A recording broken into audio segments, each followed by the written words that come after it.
হান্টিং Sunday নিবেদিত আমাদের আজকের গল্প নেহা কর্মকারের একটি ভৌতিক ঘটনা অন্তিম পর্ব। গল্প পাঠে রয়েছি আমি অস্মিতা এবং অন্যান্য বিশেষ চরিত্রে রয়েছে রাজদীপ এবং অভিষেক। চলুন শুনে নেওয়া যাক আজকের গল্প।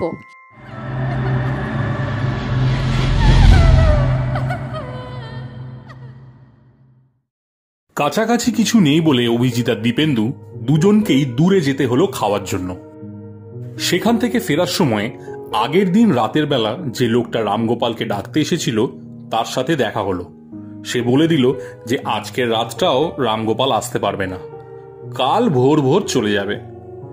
খেয়ে নিয়ে কাজের জায়গায় পৌঁছতে একটু দেরি হয়ে গেল দুজনের। সেখানেই মুকেশকে দেখতে পেল তারা। মুকেশ ওদের দুজনকে দেখতে পেয়ে নিজেই ওদের সামনে এসে দাঁড়ালো এবং জিজ্ঞেস করলো, ক্যা বাত হ্যায়, আপ লোক লেট হয়ে গয়ে আজ? তারপর অভিজিতের দিকে তাকায় মুকেশ, একটু অবাক হয়ে জিজ্ঞেস করে, অভিজিৎ বাবু, ক্যা কাল রাত আপকা নীंद ঠিক সে নেই হুয়া ক্যা? চকিতে কাল রাতের ঘটনার কথা মনে পড়ে যায় অভিজিতের। একটু যেন চমকে ওঠে। তারপর নিজেকে সামলে নিয়ে বলে, हाँ वो नई जगह है ना, इसीलिए ठीक से नींद नहीं हुआ। এরপর दीपेंदु मुकेशेर आगेर प्रश्नेर उत्तरे बोले, देखिए ना, हम लोगों का जो केयर टेकर है उसकी लड़की अचानक से बीमार हो गई और रात को उसे जाना पड़ा, इसलिए सुबह ब्रेकफास्ट करने के लिए बहुत दूर जाना पड़ा था, इसीलिए लेट हो गए। मुकेश बोलो, अच्छा अच्छा, तो चलिए काम शुरू करते हैं। এই বলে ওরা কাজের জায়গায় চলে যায়। কিন্তু অভিজিৎ আজকে কিছুতেই যেন কাজে মন বসাতে পারছে না। বারবার ওই রাতের ঘটনা ওর এতদিনের মনের বিশ্বাসকে আঘাত দিয়ে যাচ্ছে। তাহলে কি সত্যি কোনো অলৌকিক ব্যাপার হয়েছিল কাল রাতে, নাকি স্বপ্ন দেখেছিল? কিছুতেই ও বুঝতে পারছে না।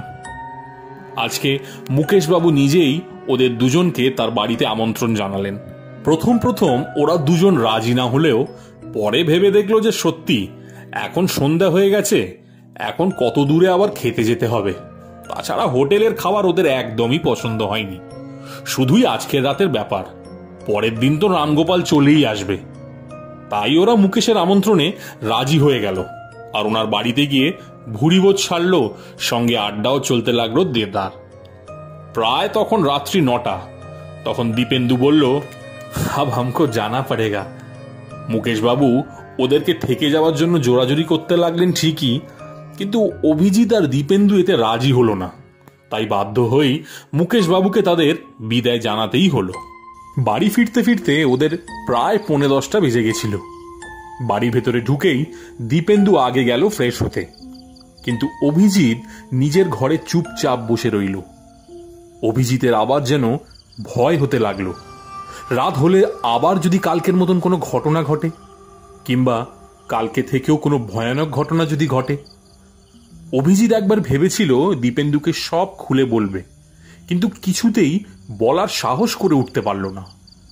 ওদিকে দীপেন্দু কখন ফ্রেশ হয়ে এসে জামা প্যান্ট পাল্টাচ্ছিল তা অভিজিৎ নিজেও খেয়াল করেনি। অভিজিৎকে এক মনে বসে থাকতে দেখে দীপেন্দু এসে ওকে একটু ঠেলা মারে। তারপর জিজ্ঞেস করে, কিরে, কি ভাবছিস বলতো?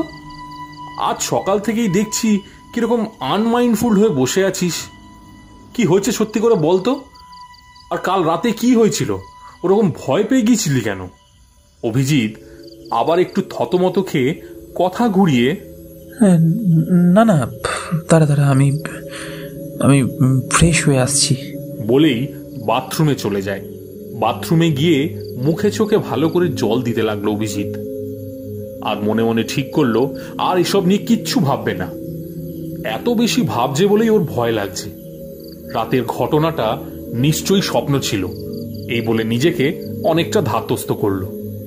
তারপর আবার চোখ মুখ ভালো করে ধুয়ে নিয়ে যখন সোজা হয় অভিজিৎ, হঠাৎ ওর কানের কাছে কি যেন একটা আওয়াজ পেল। কেউ যেন ফিস ফিস করে কিছু একটা ওকে বলে চলে গেল।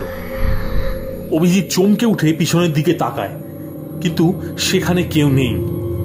এরপরেই যখন সামনের দিকে তাকাতে যায়, ঠিক সেই সময় ও আয়নায় নিজের প্রতিচ্ছবির ঠিক পাশেই একটা মহিলাকে দাঁড়িয়ে থাকতে দেখে। সেই মহিলার মুখমণ্ডল বর্ণনা করা যায় না। কি বীভৎস, কি ভয়ঙ্কর! মহিলাটার ঘাড়ের হাড় ভাঙা, তাই ঘাড়টা একদিকে হেলে রয়েছে, চোখগুলো উপরের দিকে উঠে গেছে, জিভটা মুখ দিয়ে বেরিয়ে এসে থুতনির কাছে লক লক করছে, তার থেকে ফোঁটা ফোঁটা রক্ত বেরোচ্ছে, সারা শরীর ফ্যাকাশে আর অদ্ভুত রকম রোগা। অভিজিৎ সেই দৃশ্য দেখে আর্তচিৎকার করে উঠে চোখ বুজে নেয়। কিন্তু পরক্ষণই দীপেন্দুর ডাকাডাকিতে যখন চোখ খোলে, তখন আর আশেপাশে কাউকে সে দেখতে পায় না। তৎক্ষণাৎ ও বাথরুমের দরজা খুলে বাইরে চলে আসে আর হাঁপাতে হাঁপাতে নিজের বিছানার উপর উঠে বসে। দীপেন্দু ওর এই অবস্থা দেখে ভয় পেয়ে যায়। কাছে গিয়ে ওকে জিজ্ঞেস করলো, হে ভাই, তোর কি শরীর খারাপ করছে? কিছু কি হয়েছে? বল না, কি হয়েছে তোর? অভিজিতের এখন দীপেন্দুর কথা কিছুই কানে আসছে না, কারণ অভিজিতের চোখ এখন বাথরুমে ঠিক সেই জায়গাটার দিকে চলে গেছে যে জায়গাটাতে একটু আগে সেই ভয়ঙ্কর মূর্তিটাকে ও দাঁড়িয়ে থাকতে দেখেছে। সেখানে 3 ফোঁটা তাজা রক্ত পড়ে আছে। এর মানে সত্যি ওখানে কেউ একজন ছিল। এটা ওর মনের ভুল নয়। অভিজিতের শরীরটা যেন কেমন একটু খারাপ লাগতে শুরু করলো। আশেপাশে সবকিছু যেন অস্পষ্ট হয়ে যেতে লাগলো অভিজিতের। অভিজিৎ দীপেন্দুকে বলল, আমার শরীরটা না ভালো লাগছে না, আমি ঘুমাবো। বলেই শুয়ে পড়ল। দীপেন্দু পাশে বসে অনেক কিছুই জিজ্ঞেস করতে লাগলো, কিন্তু কিছুই অভিজিতের কানে গেল না। তাই বাধ্য হয়ে দীপেন্দুও নিজের বিছানায় গিয়ে শুয়ে পড়ল। আবার রাত 2:30 বা 3টে নাগাদ হঠাৎ করে অভিজিতের ঘুম ভেঙে গেল। আজও সেই একই ঘটনা ঘটছে। আবার সেই খচখচ আওয়াজ, আবার যেন কেউ পা ঘষে ঘষে হেঁটে চলেছে। আজ কিছুতেই অভিজিৎ ওঠার সাহস করল না। চুপচাপ চাদর মুড়ি দিয়ে পড়ে রইল বিছানায়। কিন্তু বেশিক্ষণ শুয়ে থাকতে পারল না, কারণ এখন খচখচ আওয়াজ বন্ধ হয়ে গিয়ে শোনা যাচ্ছে একটা কান্নার আওয়াজ, একটা মেয়ের কান্নার আওয়াজ। খুব ক্ষীণ, কিন্তু আওয়াজটা স্পষ্ট শুনতে পাচ্ছে অভিজিৎ। অভিজিৎ চাদরটা সরিয়ে দীপেন্দুর দিকে তাকালো। কি অদ্ভুত, যেন কিছু শুনতেই পাচ্ছে না। একটা কান্নার আওয়াজ ক্রমাগত হয়ে চলেছে, কিন্তু দীপেন্দু শান্তিতে ঘুমিয়ে যাচ্ছে। ওর মধ্যে কোনো নরণচরণ লক্ষ্য করল না অভিজিৎ। কান্নার আওয়াজটা এখন আরো একটু স্পষ্ট হয়েছে। এবারে অভিজিৎ বুঝতে পারছে কান্নার সাথে সাথে একটা গোঙানির মতন আওয়াজ আসছে, একটা যন্ত্রণা মিশ্রিত কান্না। কে কাঁদছে এত রাতে? বাড়িতে কি অন্য কেউ আছে? কিছুই বুঝতে পারছে না অভিজিৎ। কিন্তু এবারে অভিজিৎ ঠিক করলো, না, আর ভয় পাবে না।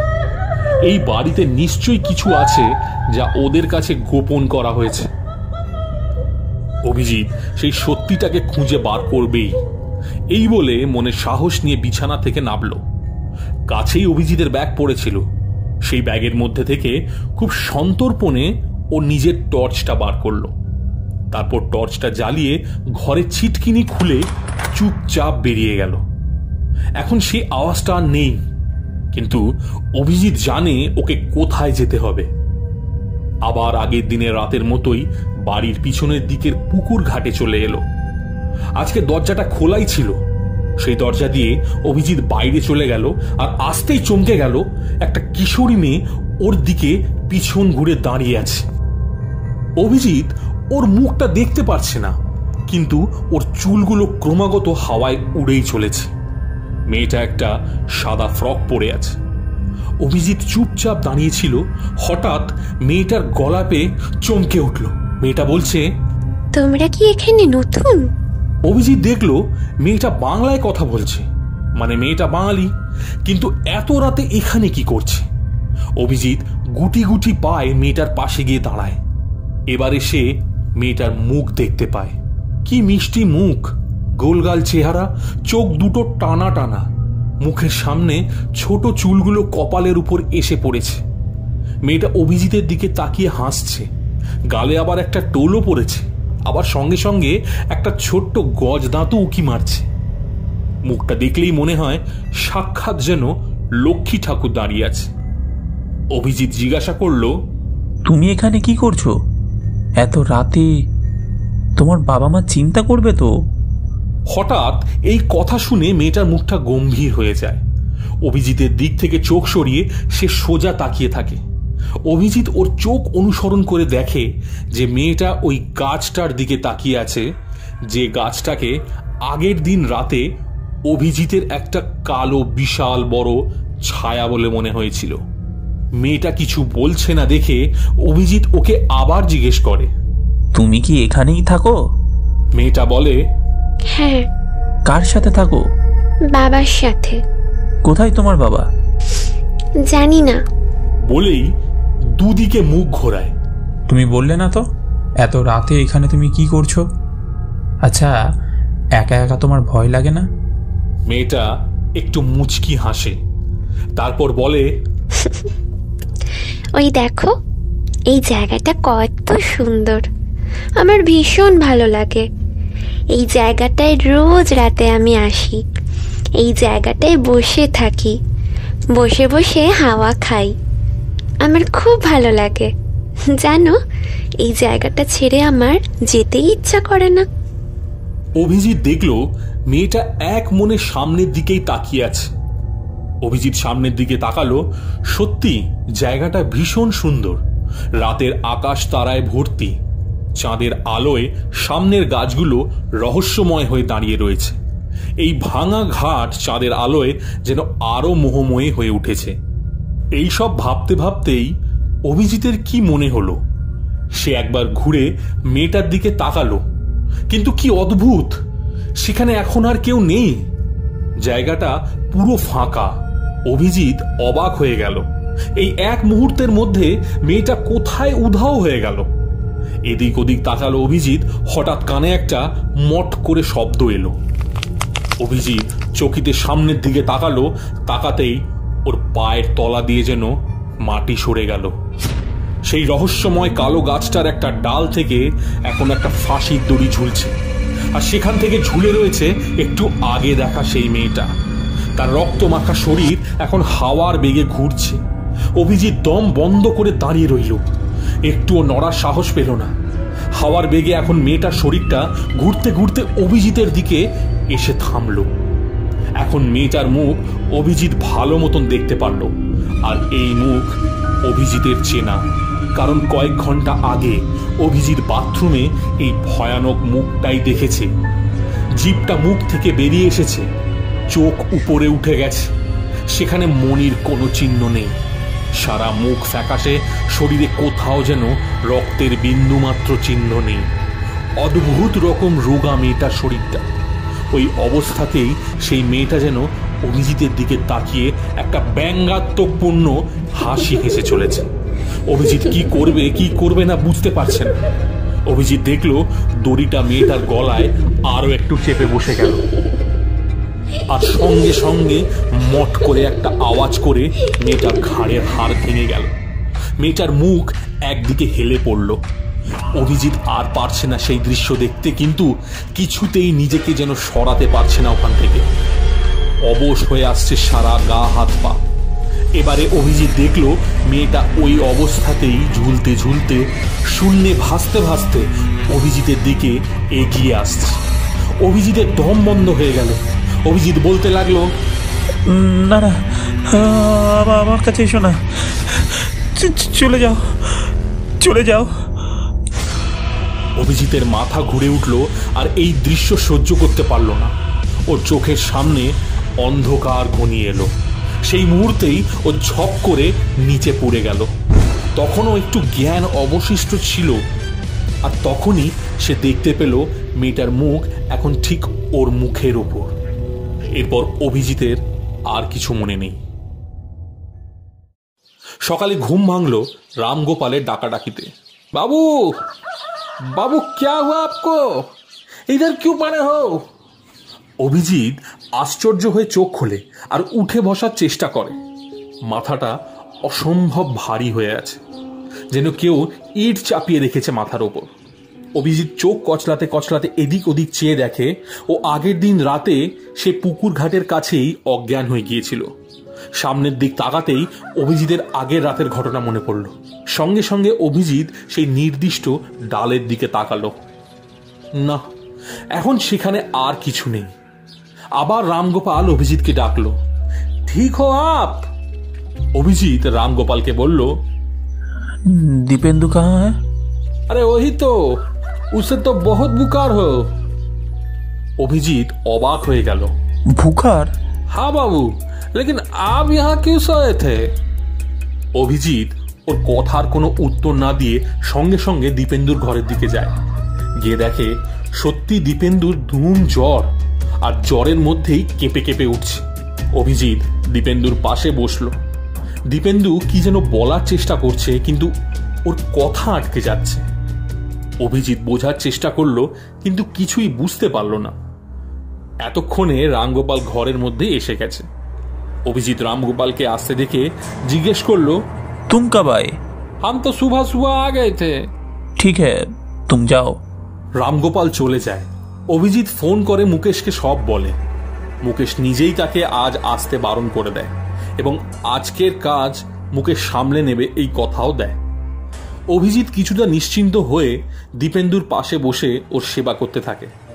জলপট্টি দেওয়া, মাথা জল দিয়ে ধুয়ে দেওয়া সবকিছুই অভিজিৎ করল। রামগোপালকে খাওয়ার করে নিয়ে আসার পর দীপেন্দুকে অভিজিৎ কোনোভাবে খাইয়ে ওষুধ খাইয়ে দিল। দীপেন্দু ঘুমোচ্ছে দেখে অভিজিৎ দুপুরের খাবার খেয়ে ঠিক করলো একটু ঘুমিয়ে নেবে। রাতে ভালো ঘুম না হওয়ার কারণ অভিজিতের মাথাটা ভীষণ ধরেছিল, তাই সে লাঞ্চ করে এসেই একটা দিবা নিদ্রা দিয়ে দিল। অভিজিতের যখন ঘুম ভাঙল তখন প্রায় সন্ধে হয়ে গেছে, চারিদিকে ঘন অন্ধকার নেমে আসছে। অভিজিৎ দীপেন্দুর দিকে তাকায়, দীপেন্দু এখনো ঘুমোচ্ছে। অভিজিৎ ওর কাছে গিয়ে কপালে হাত দেয় আর কিছুটা স্বস্তি পায়। এখন ওর জ্বর নেই। ও দীপেন্দুকে ডাকতে থাকে। দীপেন্দু অভিজিতের ডাকে উঠে বসে। ওর সাথে কি হয়েছে কিছুক্ষণ ধরে ভাবতে থাকে। অভিজিৎ তখন জিজ্ঞেস করে, তোর কি হয়েছিল? হঠাৎ করে তোর এত ধুম জ্বর এসে গেল কেন? তোর তো কোনো সেন্সই ছিল না। এইবারে দীপেন্দুর মুখ দেখে মনে হলো ওর সব কিছু মনে পড়েছে। ওর মুখটা ফ্যাকাশে হয়ে গেল। দীপেন্দু কাঁপা কাঁপা গলায় অভিজিৎকে কাল রাতে ওর সাথে কি ঘটেছে সে ঘটনা বলতে লাগলো, এবং খুব অদ্ভুতভাবে অভিজিৎ এই ঘটনা শুনে ঘাবড়ে গেল, কারণ ওই একই ঘটনা ঘটেছে কাল রাতে ওরও সাথে। কিন্তু দীপেন্দুর ক্ষেত্রে একটু পার্থক্য ছিল। সেটা হচ্ছে অভিজিৎ পুকুর ঘাটে অজ্ঞান হয়ে পড়ে যায়, কিন্তু দীপেন্দু কোনোভাবে পালিয়ে নিজের ঘরে চলে আসে, আর তারপরেই ওর চোখের সামনে সব অন্ধকার হয়ে যায়। তারপর আর কিছু মনে নেই। এবারে অভিজিৎ আর দীপেন্দু দুজনেই খুব ভয় পেয়ে যায়। ওদের এবার মনে হতে থাকে যে এই বাড়িতে নিশ্চয়ই কিছু আছে যা অপ্রাকৃতিক, যা পৃথিবীর বাঁধা ধরা নিয়মের বাইরে। হঠাৎ একটা আর্ত চিৎকারে দুজনেই চমকে ওঠে। রামগোপালের চিৎকার না?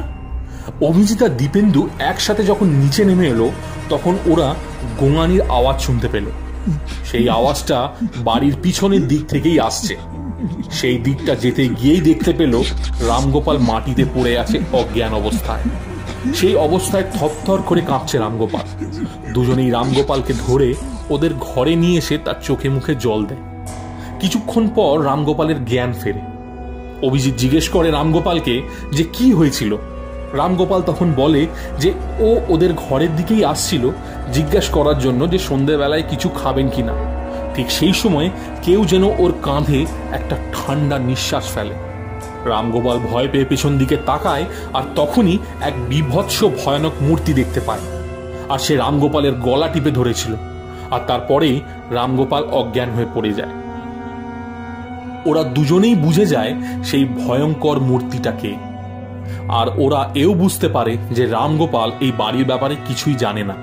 রামগোপালকে জিজ্ঞেস করে অভিজিৎ আর দীপেন্দু এও জানতে পারে যে এই বাড়িতে আগে রামগোপাল কাজ করতো না, অন্য কেউ কাজ করত।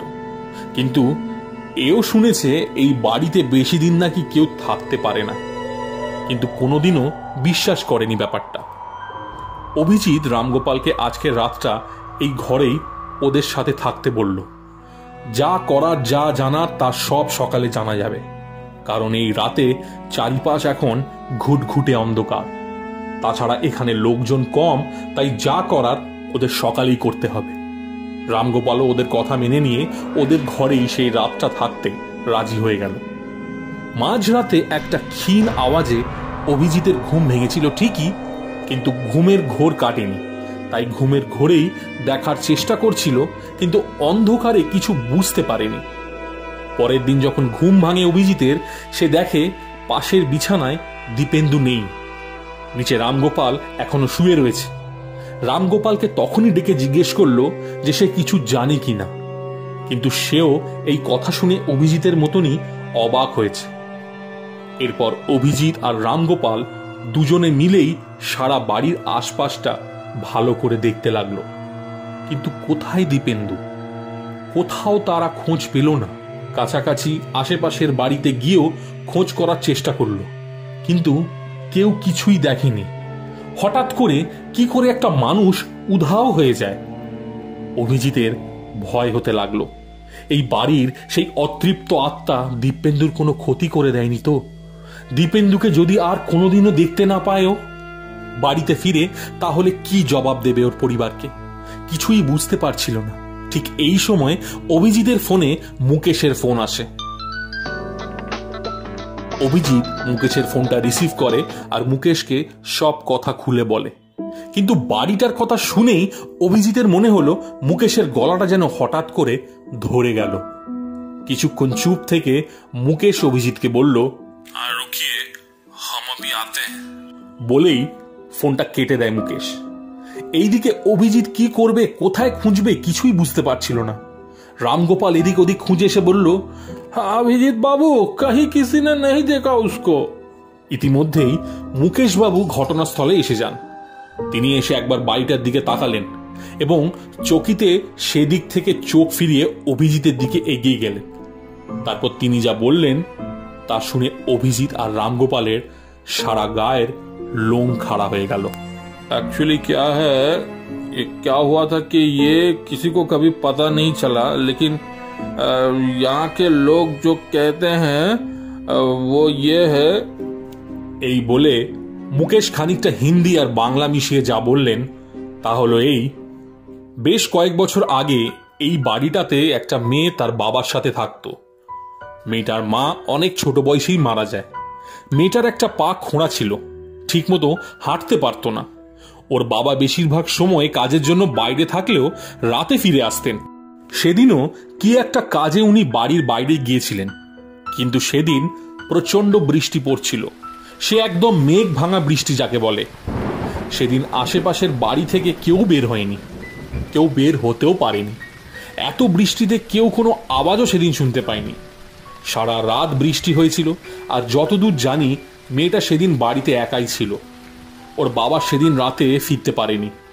তবে পরের দিন সকালবেলা এই গ্রামেরই একজন ওই বাড়ির পিছনে পুকুরের দিকটা গিয়েছিল, আর তখনই মেয়েটার রক্তমাখা লাশ দেখতে পায় গাছে ঝুলে থাকা অবস্থায়। এরপরে সে চিৎকার করে গ্রামের সবাইকে জড়ো করে। খবর দেওয়া হয় ওর বাবাকেও। থানা পুলিশ হয়েছিল ঠিকই, কিন্তু কেউই ঘটনাটাকে এত গুরুত্ব দেয়নি। কোনো প্রমাণ নেই, তাছাড়া কোনো সলিড এভিডেন্স পাওয়া যায়নি যে মেয়েটাকে মার্ডারই করা হয়েছিল। মেয়েটার বাবা অনেক চেষ্টা করেছিল, কিন্তু কিছু করতে পারেনি। তাছাড়া ওদের অবস্থাও খুব একটা ভালো ছিল না। শুনেছিলাম মেয়েটার লাশ নাকি ওর বাবা ওই গাছটার নিচেই পুঁতে দিয়েছিল, আর তার পর দিন থেকেই ওই মেয়েটার বাবাকেও কোথাও আর খুঁজে পাওয়া যায়নি। হঠাৎ করেই যেন উধাও হয়ে গিয়েছিলেন। হয়তো সে গাছটার নিচে মাটি খুঁড়লে এখনো মেয়েটার কঙ্কাল পাওয়া যাবে। এই বলে মুকেশবাবু থামলেন। অভিজিতের গা শিউরে উঠল এই কথাগুলো শুনে। অভিজিৎ জিজ্ঞেস করলো, কিন্তু মেয়েটা কি সুইসাইড করেছিল? মুকেশ বলল, আমার মনে হয় না। আমি নিজেও মেয়েটার লাশ দেখেছিলাম। দেখে মনে হয়েছিল মেয়েটাকে ব্রুটালি রেপ করা হয়েছিল, গ্যাং রেপ। কিন্তু কে বা কারা করেছিল সেটা জানা যায়নি। আমি যদি জানতাম আপনারা এই বাড়িতে এসে উঠেছেন, তাহলে আমি কখনোই আপনাদের এখানে আসতে দিতাম না। আমি তখনই আপনাদের বারণ করতাম। অভিজিৎ আর কিছু বলতে না পেরে চুপচাপ দাঁড়িয়ে থাকে। হঠাৎ এই সময় কয়েকটা লোকের চিৎকার চেঁচামেচি শুনে অভিজিৎ, রামগোপাল আর মুকেশ সেই দিকে ছুটে যায়। আওয়াজটা যেদিক থেকে আসছিল, সেই পুকুর ঘাটের ওপারে গাছগুলোর দিক থেকে। ওইখানে কয়েকজন লোককে ভিড় করে দাঁড়িয়ে থাকতে দেখে অভিজিৎ। সেই ভিড় ঠেলে যখন এগিয়ে যায়, সেখানে দীপেন্দুকে অজ্ঞান অবস্থায় পড়ে থাকতে দেখে। অভিজিতের গা হাত পা ঠান্ডা হয়ে যায় দীপেন্দুর অবস্থা দেখে। দীপেন্দু সারা শরীরেই কে যেন আঁচড় কেটেছে, হাত পা সব জায়গা থেকে রক্ত বেরোচ্ছে।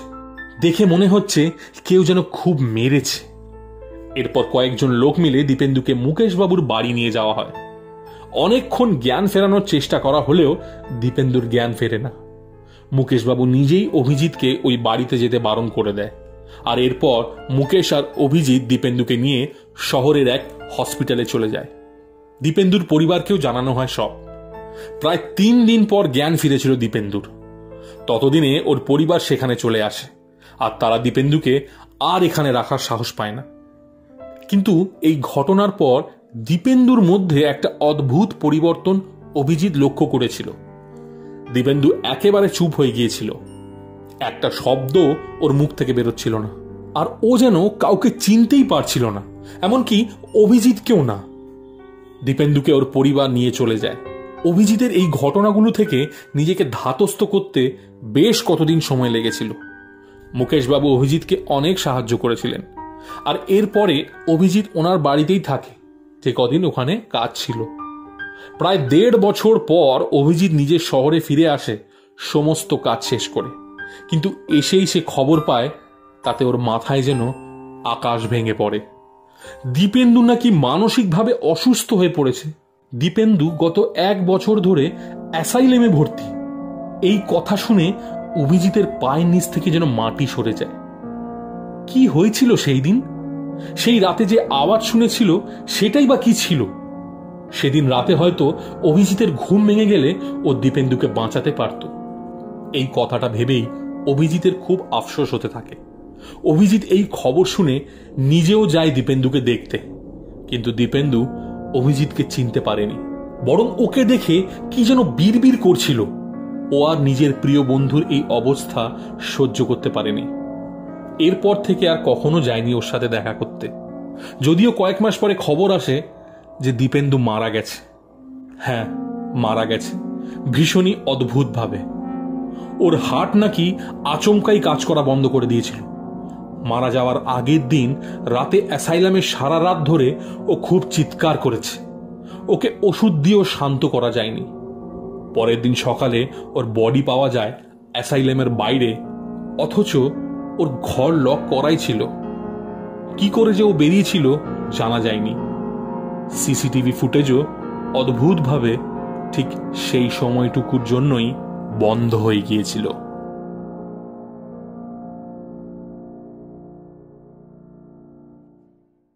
এতক্ষণ শুনছিলেন নেহা কর্মকারের একটি ভৌতিক ঘটনা, অন্তিম পর্ব। এরকমই আরও গল্প শুনতে হলে আমাদের চ্যানেল হান্টিং সানডেকে সাবস্ক্রাইব করতে ভুলবেন না। আপনাদের সহযোগিতা এবং ভালোবাসা আমাদের একান্ত কাম্য। দেখা হচ্ছে আগামী পর্বে অন্য কোনো গল্প নিয়ে। ততদিন ভালো থাকুন, সুস্থ থাকুন আর শুনতে থাকুন হান্টিং সানডে।